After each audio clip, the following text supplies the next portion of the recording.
আমি শুধু আপনাদের সামনে এসেছি এটা জানানোর জন্য যে আমি এখন সম্পূর্ণ মুক্ত। মতিঝিল পল্টন থানায় কিছুক্ষণ ছিলাম। আমি সব বিষয়ে ইনশাল্লাহ পরে কথা বলবো। খুব টায়ার্ড আছি।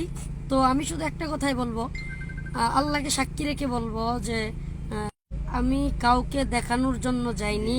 আমার ইসলামী মূল্যবোধ থেকে যে মোদি বাংলাদেশে আসবে, তাকে লাল গালিচা সংবর্ধনা দেওয়া হবে, তাকে লাল গোলাপের শুভেচ্ছা দেওয়া হবে, এগুলো দেখতে একটা মুসলমান হিসেবে আমি আজকে আমার নিজের মাদ্রাসার মাহফিল, গাজীপুরে আমার যে মাদ্রাসা আছে ওয়ারলেস গেট, ওখানে আমার মাদ্রাসার মাহফিল, অনেক মেহমানরা আছেন, যে কারণে আমি গাড়ি নিয়ে মতিঝিল থানা থেকে মাদ্রাসার দিকে যাচ্ছি।